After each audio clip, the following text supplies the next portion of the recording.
"Do you think I'm a monster human?" the alien queen asked, but her answer embarrassed him. Dr. Marcus Chen pressed his face against the cold metal of the observation window. His breath made small clouds on the glass as he stared at the planet. Below, nothing in his 20 years of studying alien life had prepared him for this sight.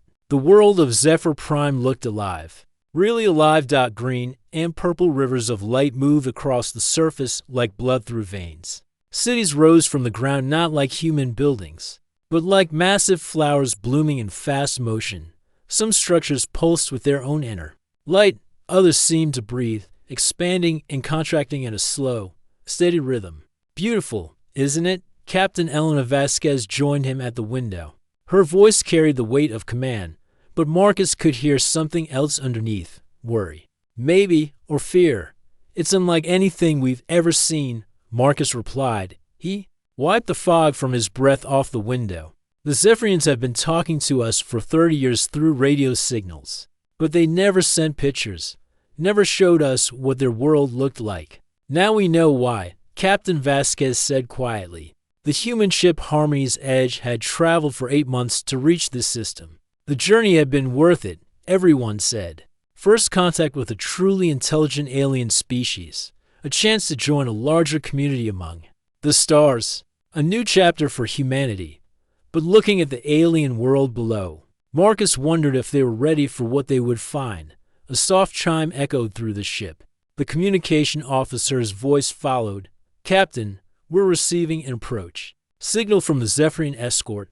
Marcus and Captain Vasquez hurried to the bridge. Through the main viewing screen, they could see 3 shapes moving toward them through space. At first, Marcus thought they were looking at some kind of space creatures. The ships moved smoothly, to naturally. They didn't have the hard edges and straight lines of human spacecraft.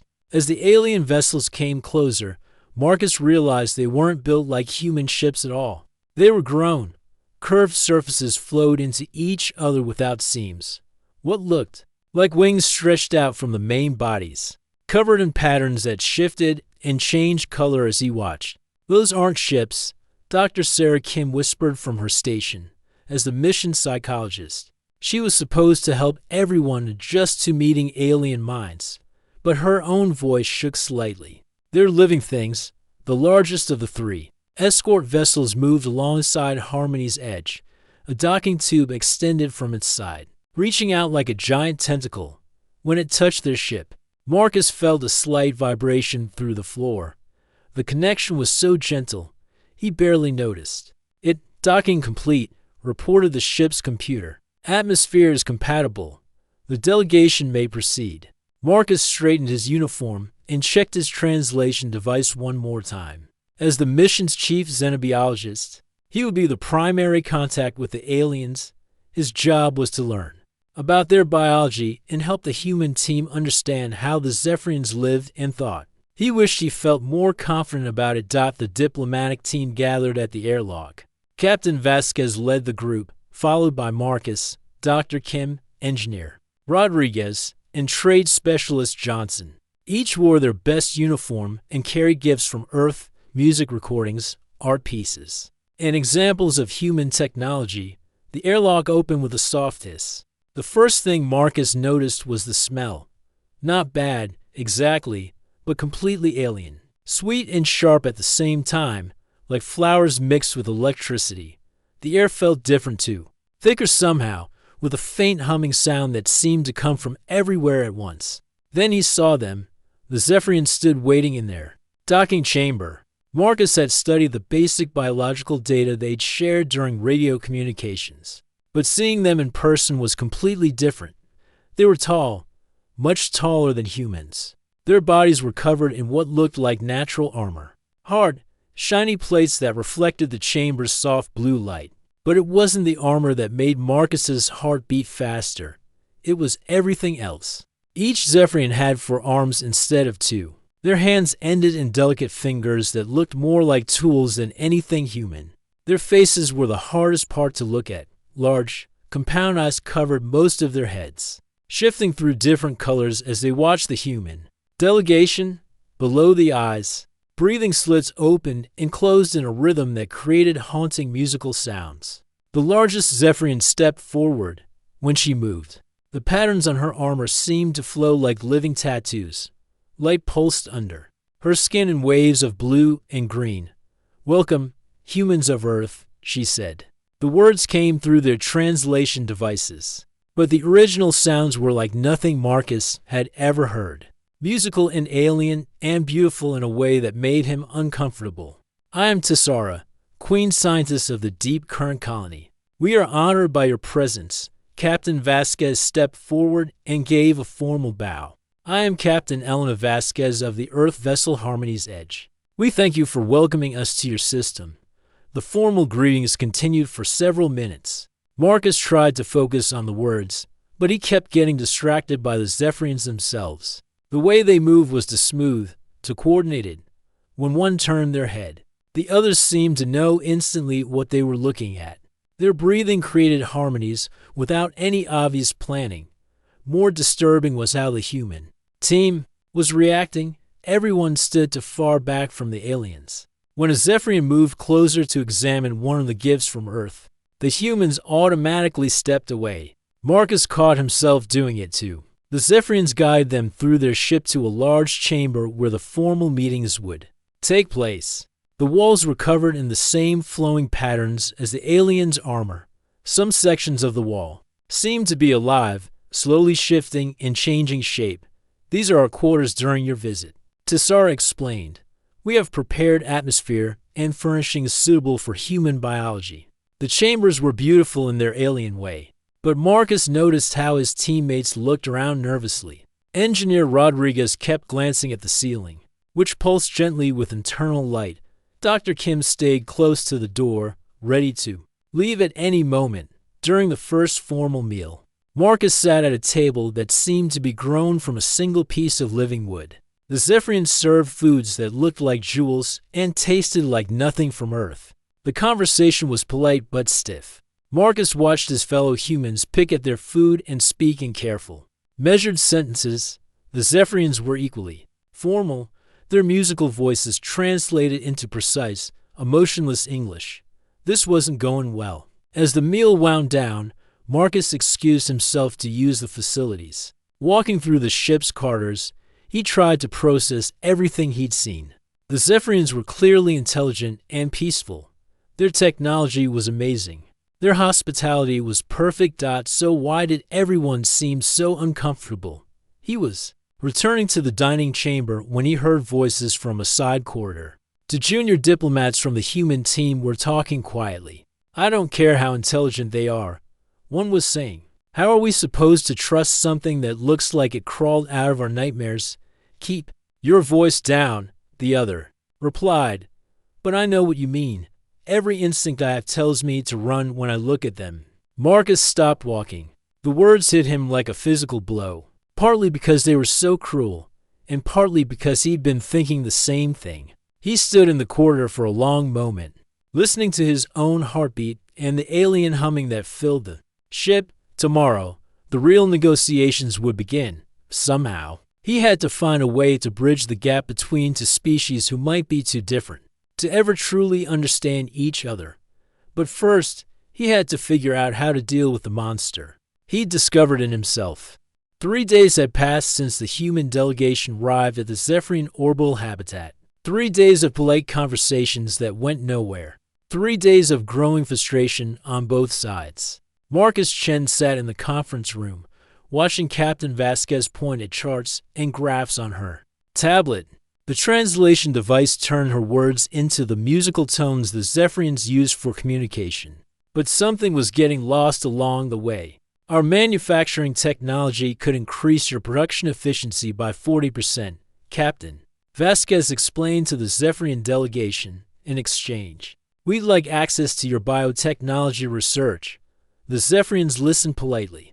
Their compound eyes shifted through different colors as they processed the information. But Marcus could see they weren't impressed. Tessara, the Queen Scientist, made a soft humming sound that the translator turned into words. "Captain Vasquez, you speak of making things faster, but we do not understand why speed matters more than harmony." Trade specialist Johnson leaned forward. Time is money. The faster we can produce goods, the more profit we can make for both our peoples. The Zephyrians exchanged glances, their breathing patterns synchronized for a moment, creating a brief melody in the air. Profit, repeated war scientist Vexmer, another member of their delegation. This concept troubles us. You take resources from one place to benefit another place. This creates imbalance. Marcus watched the humans shift uncomfortably in their seats. The negotiations weren't going well. Every time the humans offered something, the Zephyrians responded with concepts that didn't translate properly. Words like growth, harmony, and living synthesis and nurture bonds. After the morning session ended in another stalemate, Marcus decided to explore the habitat on his own.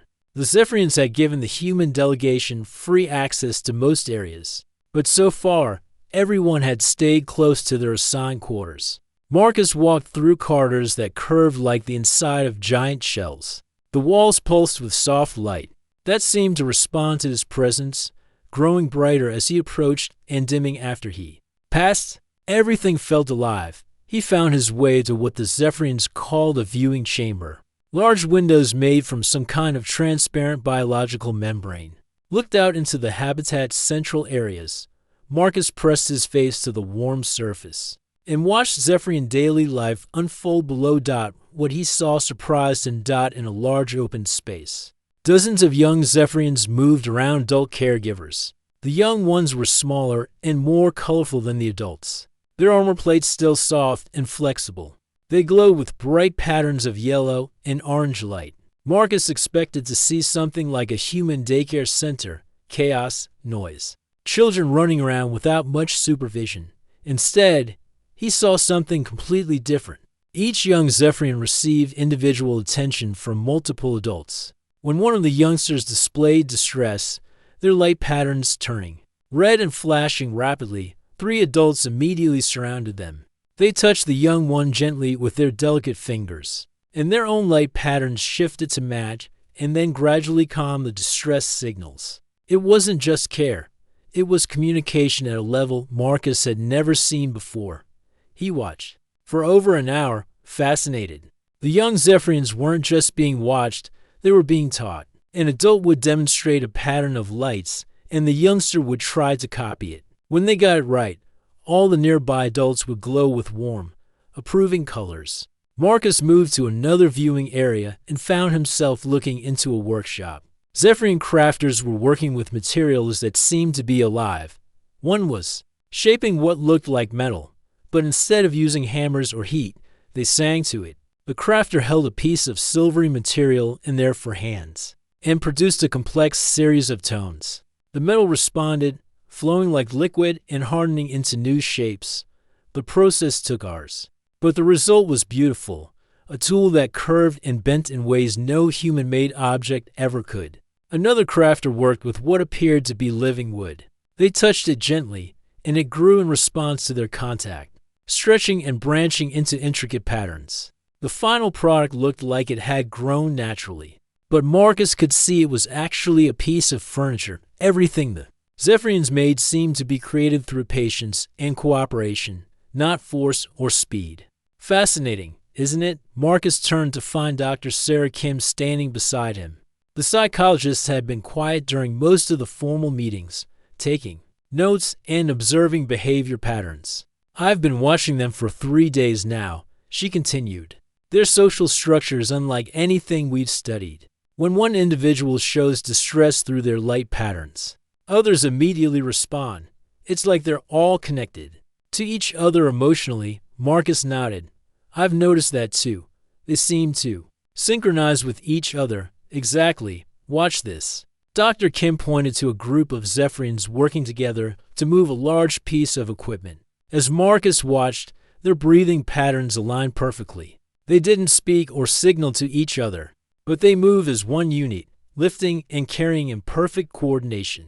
They don't compete, Dr. Kim said quietly. They don't argue about who should be in charge or who should do what. They just work together naturally. Marcus thought about the morning's failed negotiations. No wonder they don't understand our trade proposals. We're talking about competition and profit. But their whole society is based on cooperation. That evening, Marcus received an unexpected message.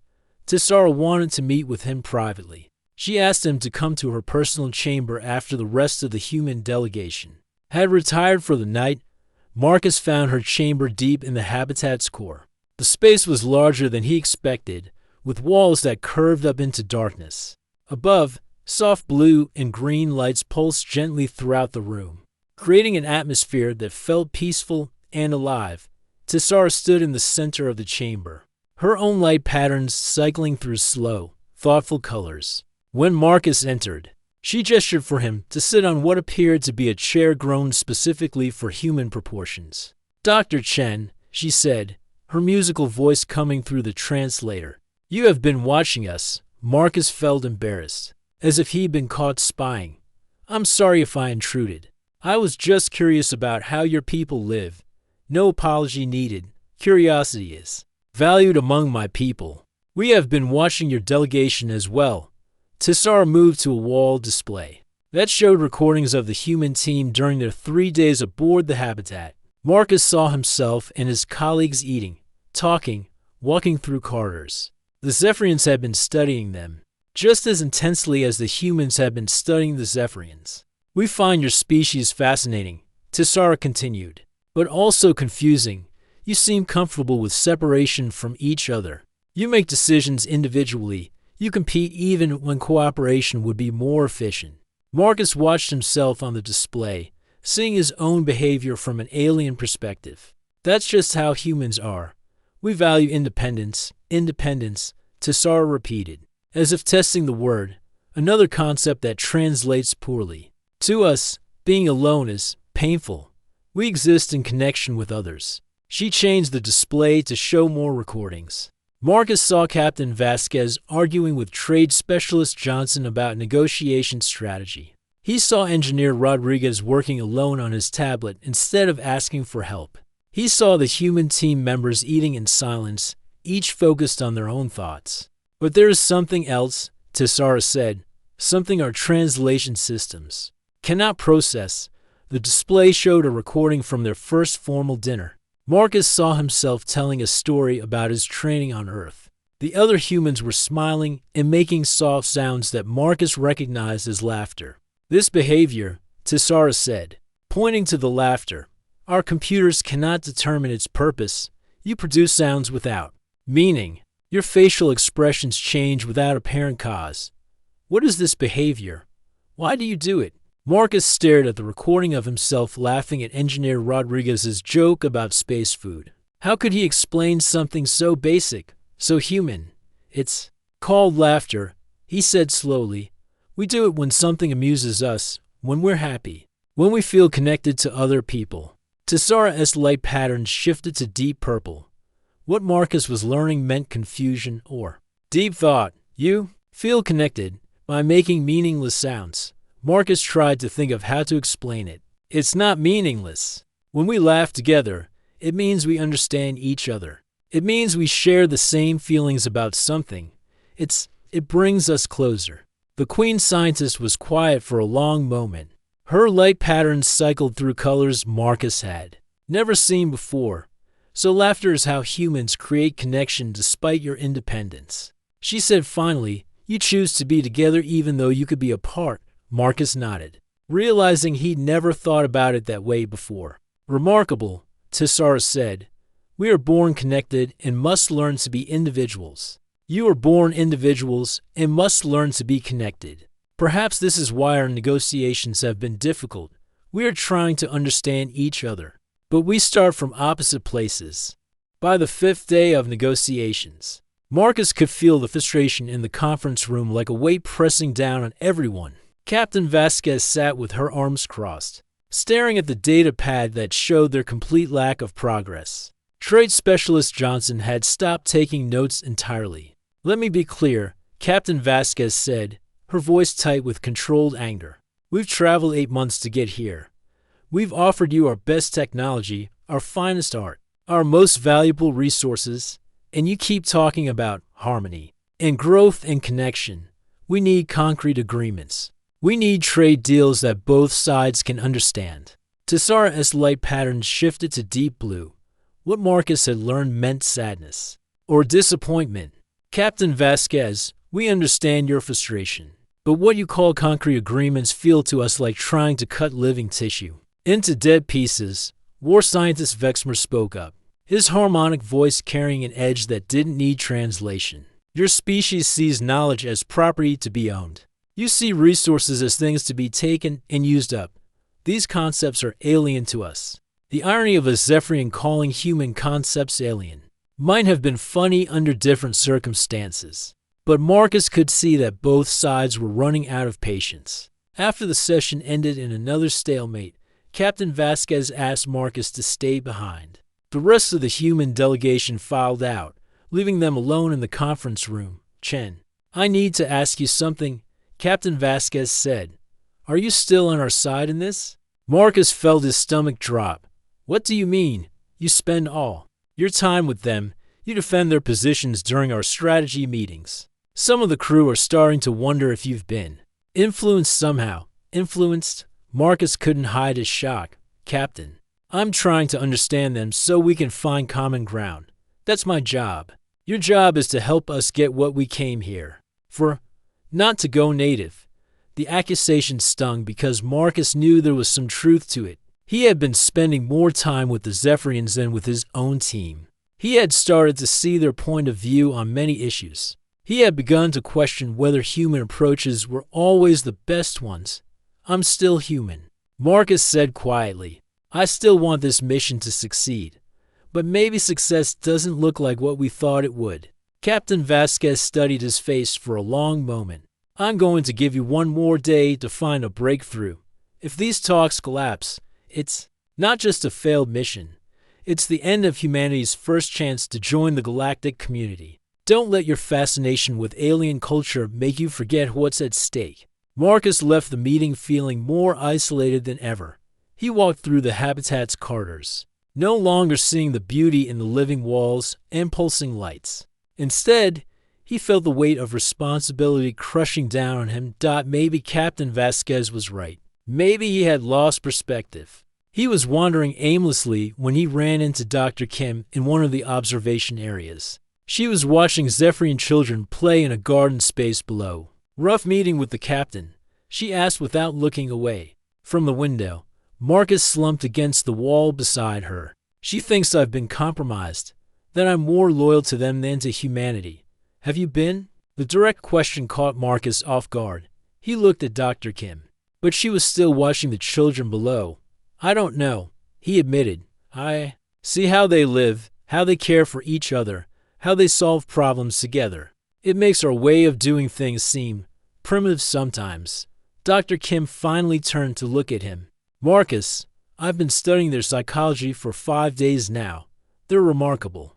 Their level of cooperation and empathy is beyond anything humans have achieved, but that doesn't make them better than us, just different. But what if different means better? What if their way actually works and ours doesn't? Then we learn from them, but we don't have to become them to do that. Before Marcus could respond, a soft chime indicated an incoming message. It was from Tessara, asking him to meet her in the nursery chambers. The message included coordinates to a part of the habitat he'd never seen before. Marcus found them, nursery deep in the habitat's core, behind several layers of security that recognized him and allowed him to pass. When the final door opened, he stopped breathing for a moment. The chamber was enormous, filled with pools of glowing, gel-like substance. Hundreds of young Zephyrians floated in the pools at various stages of development. Some were tiny, barely recognizable as future Zephyrians. Others were nearly adult-sized but still growing. The sight was disturbing at first. The young ones looked helpless, almost larval, floating in the biogel. Adult Zephyrians moved between the pools, checking on each individual, adjusting the chemical composition of the gel, providing care that looked almost predatory to human eyes. But as Marcus watched longer, he began to see something else. The care was precise and loving. Each touch was measured. Each adjustment to the environment was made with consideration for all the young ones, not just one.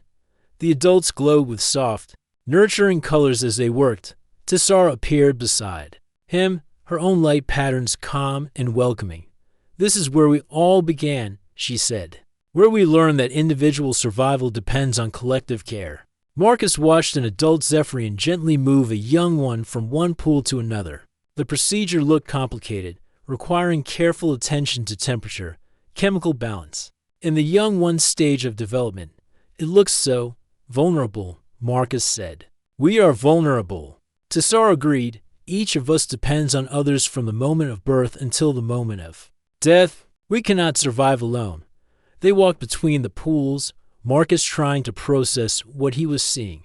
"This is how your whole civilization works, isn't it? Everyone taking care of everyone else." "It is not a choice for us," Tessara explained. "It is biological necessity. If we do not care for others, we all die. If we compete instead of cooperate, our species fails." Marcus thought about human children, raised in individual families, taught to be independent and self-reliant. The contrast was stark. "Your species is different," Tessara continued. "You can survive alone. You can compete with each other and still thrive as individuals. This gives you freedom we do not have." They reached a viewing platform that overlooked the entire nursery. Hundreds of young Zephyrians developing in their pools, tended by dozens of adults who move with perfect coordination.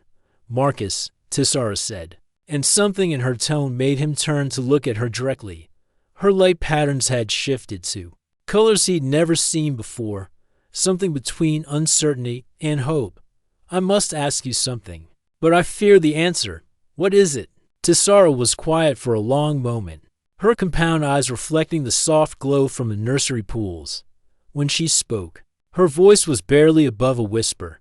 "Do you think I'm a monster, human?" The question hit Marcus like a physical blow. He opened his mouth to give a quick, diplomatic answer, to reassure her that of course he didn't think she was a monster, to say what a politician or a diplomat would say. But looking at her in that moment, standing in the chamber where her people raised their young with such careful love, her alien features softened by the gentle light, her question revealing a vulnerability he hadn't expected. Marcus found himself giving a different answer entirely. "I thought I did," he said quietly.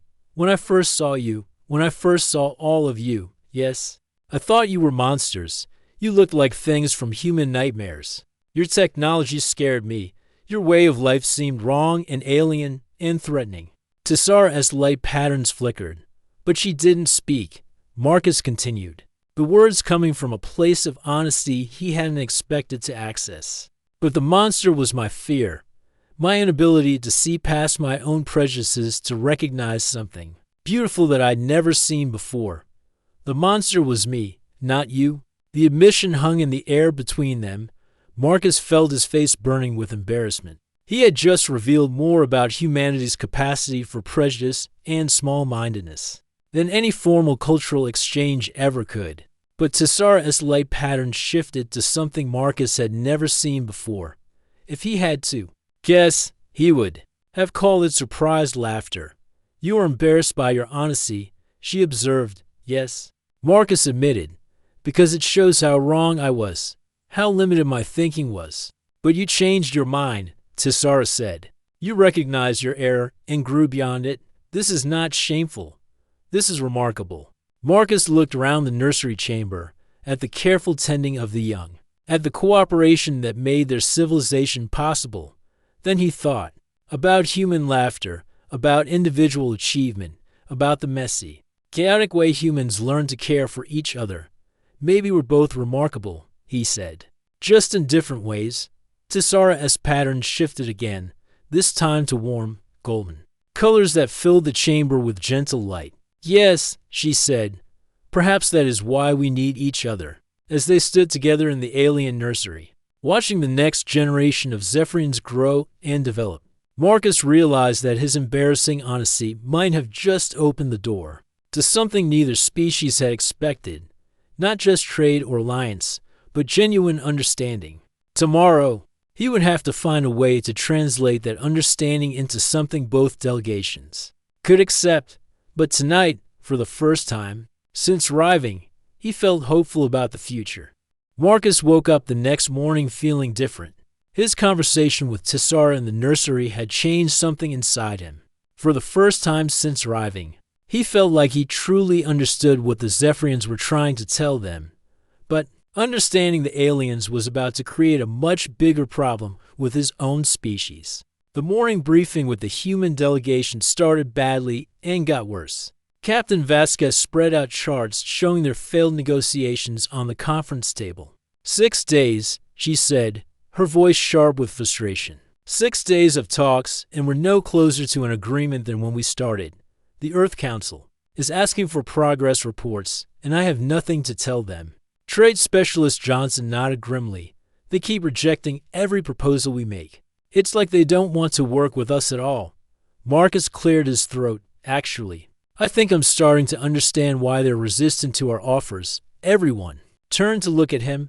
Captain Vasquez raised an eyebrow. Go on. We're approaching this all wrong, Marcus said, feeling more confident as he spoke. We keep talking about trade and profit and ownership, but their entire society is based on sharing and cooperation. They don't understand why we want to own things instead of just using them together. Engineer Rodriguez frowned. But that's how economics works. How do you have progress without competition? How do you motivate people without profit? Maybe there are other ways to motivate people, Marcus suggested. Maybe cooperation can drive progress, just as well as competition. The silence in the room was uncomfortable. Marcus could see his teammates exchanging glances. Captain Vasquez spoke carefully. Marcus, your job is to help us communicate with them, not to advocate for their position over ours. I'm not advocating for anyone, Marcus protested.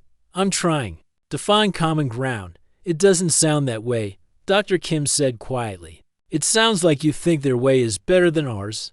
Marcus felt heat rising in his face. I think their way works for them, just like our way works for us.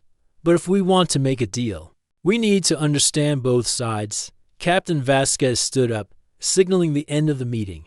Dr. Chen, I need to speak with you privately. After the others left, Captain Vasquez closed the door and turned to face Marcus. Her expression was stern. Marcus, I'm going to be direct with you. The crew is talking. They're saying you've been spending too much time with the aliens. They're questioning whether you can still represent human interest objectively. The accusation hit Marcus like a punch to the stomach. Captain, everything I'm doing is to help this mission succeed, is it? Because from where I sit, it looks like you've been converted to their way of thinking. You defend them at every turn. You criticize our proposals. You act like they're somehow superior to us. Marcus felt his temper. Flair, I'm trying to prevent this mission from failing. If we keep approaching them the same way, we'll never reach an agreement. Maybe that's their fault, not ours. Captain Vasquez shot back. Maybe they're the ones who need to compromise. The argument might have continued, but they were interrupted by a communication from the Zephyrian delegation. The formal negotiations were scheduled to resume in 1 hour. Marcus arrived at the conference room feeling shaken and isolated. As he took his seat, he noticed that his fellow humans seemed to be keeping more distance from him than usual. The Zephyrian delegation entered with their usual graceful coordination, but Marcus, who had learned to read their light patterns, could see tension among them too. Tessara's colors were subdued, and War Scientist Vexmer's patterns were cycling through aggressive reds and oranges. Captain Vasquez started the session with a new proposal. We've been thinking about your concerns regarding ownership and profit. What if we structured our agreement as a sharing arrangement? We provide manufacturing technology. You provide biological techniques, and both sides benefit equally. Tessara's patterns shifted to hopeful blues, but Vexmer's immediately flashed warning colors. Captain Vasquez, Vexmer said, his musical voice carrying an edge that didn't need translation. You speak of sharing, but your actions show different intentions. You came here with weapons. Your ship carries tools of war. Engineer Rodriguez looked confused. Those are just standard defensive systems. Every exploration vessel has them. Defensive. Vexmer repeated, you create tools to harm others and call them defensive. This shows how your minds work. You expect conflict. You prepare for war. Marcus watched the conversation spiraling into familiar territory. The humans were getting defensive about their defensive systems. The Zephyrians were getting more concerned about human nature. Dr. Kim tried to defuse the situation. War scientist. Vexmer, humans have had to deal with many conflicts in our history. It's made us cautious. But it's also taught us the value of peace. Has it? Vexmer's patterns flashed brighter. Your history is filled with wars over resources that could have been shared. You poison your own world for short-term gain. You create artificial scarcity to maintain power structures. How can we trust beings who harm their own nest? Trade Specialist Johnson stood up, his face flushed with anger. Now wait just a minute. Humanity has made mistakes. But we've also accomplished incredible things. We've built civilizations, created art, explored space. We're here offering friendship and you're treating us like monsters. The word monsters hung in the air like a challenge. Marcus felt his stomach clench as he remembered his conversation with Tessara the night before. Tessara's patterns shifted to deep purple, the color Marcus had learned meant distress or conflict. War scientist Vexmer speaks from concern. For our people, your species is powerful. Your minds work in ways we find difficult to understand. You value individual achievement over collective harmony. You compete when cooperation would be more efficient. And what's wrong with individual achievement? Captain Vasquez demanded. Competition drives innovation. Individual responsibility creates accountability. Without them, you get stagnation. Without cooperation, Vexmer replied, you get destruction. The room fell silent. Marcus could feel the weight of thousands of years of different evolution, different values, different ways of understanding the universe pressing down on everyone present. Captain Vasquez gathered her materials. I think we need a recess to reconsider our positions. As the human delegation filed out, Marcus lingered behind. Tessara approached him, her patterns cycling through colors he couldn't interpret. Dr. Chen, she said quietly, please meet me in the primary growth chamber tonight. Come alone. There's something you must understand. That evening, Marcus made his way through the habitat's corridors to the growth chamber, a vast space he'd only glimpsed before. When he entered, he gasped at the scale of it. The chamber stretched far beyond what he could see, filled with structures that pulsed and grew like living coral reefs. Zephyrians moved among them, tending and guiding their development. But something was wrong. Many of the structures looked sick, their colors faded, their growth stunted. Tessara met him at the entrance, her patterns subdued and sorrowful. This is why we wanted to meet your species, she said.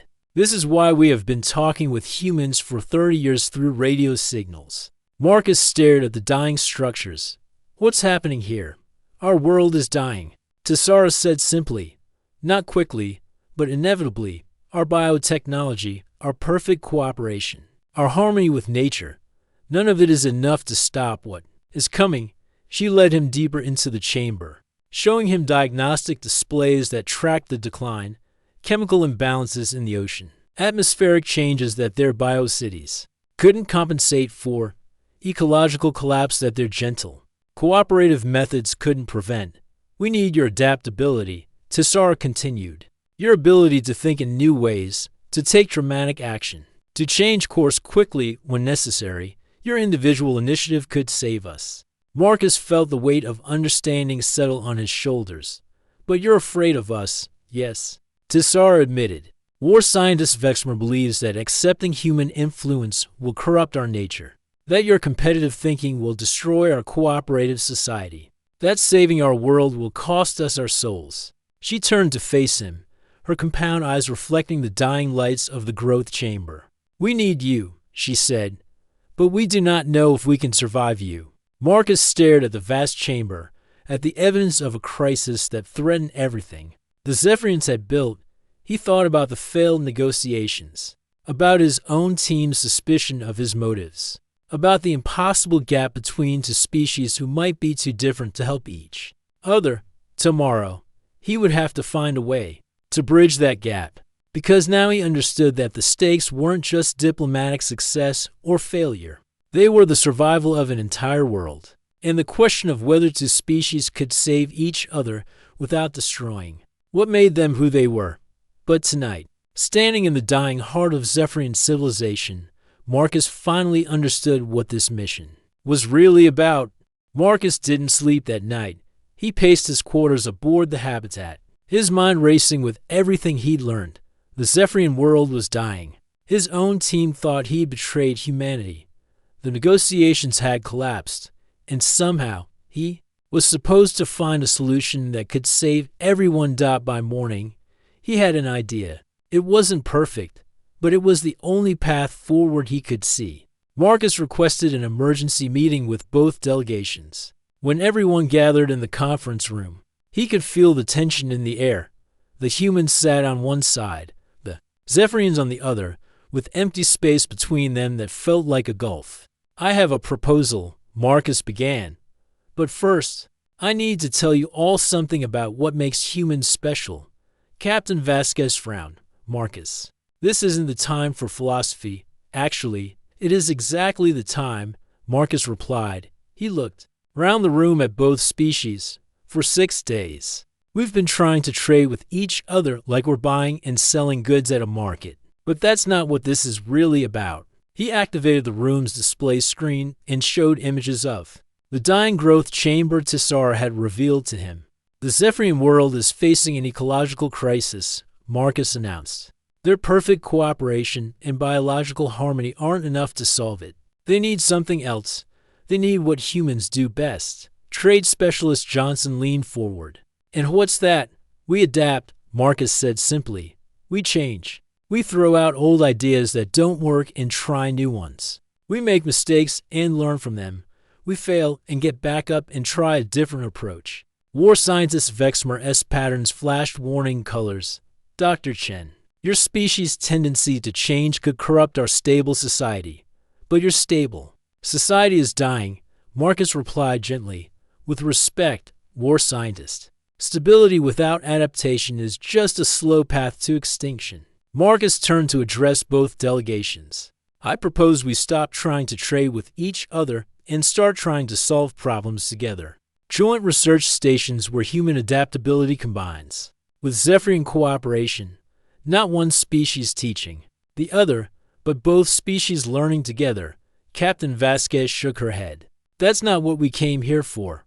We need concrete trade agreements that benefit Earth." "This would benefit Earth," Marcus insisted. "We'd learn biotechnology that could help us heal our own environmental damage. We gain access to cooperative techniques that could reduce human conflict. And we prove that humanity can be a good neighbor in the galaxy." Engineer Rodriguez looked skeptical. "How do we know they won't change us into something we're not? How do we know we'll still be human?" It was Tessar who answered, her pattern shifting to warm, thoughtful colors. "Because changing while remaining yourself is what humans do best. You've been doing it for thousands of years." She gestured to Marcus. "Dr. Chen has spent 6 days learning our ways. He understands our society better than any human ever has.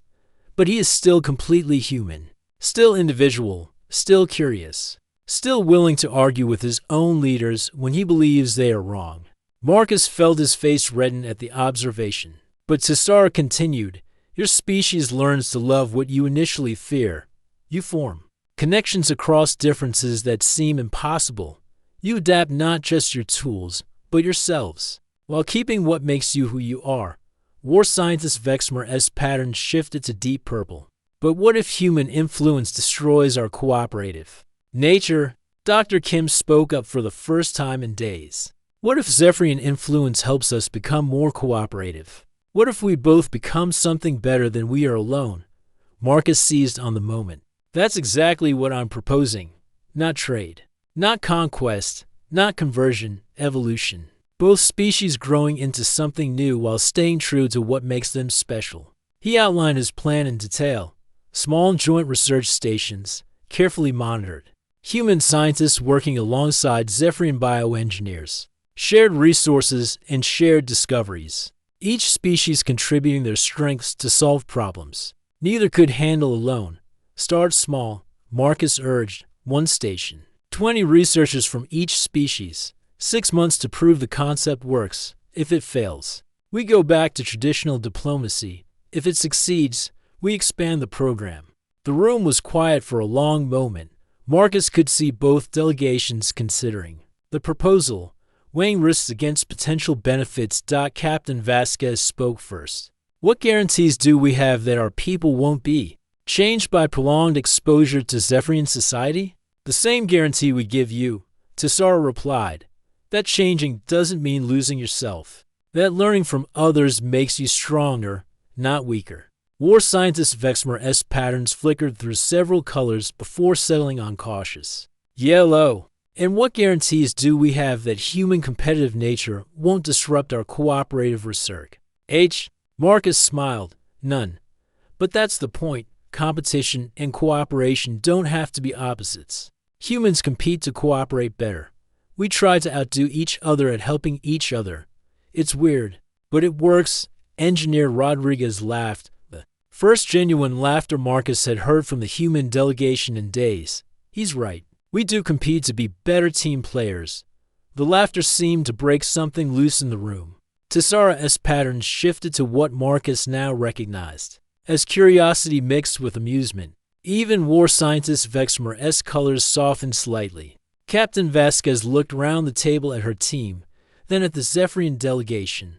1 station. 6 months. Full monitoring and evaluation protocols. If there are any signs of incompatibility, we shut it down immediately. Agreed, Tesara said.